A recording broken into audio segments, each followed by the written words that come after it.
everyone, welcome back to our channel. In today's video, you're gonna see how to change Snapchat profile picture.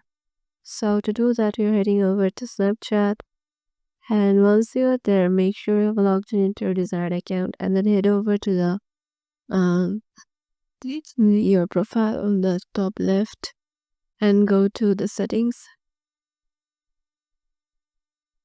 and scroll down and go to my selfie, and now go to update my selfie, and here you can update your selfie.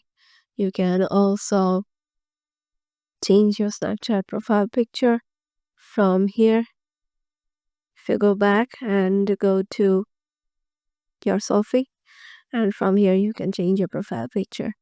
So as you can see, I've selected currently in this one, and if you want to change, you can change to any other thing you want.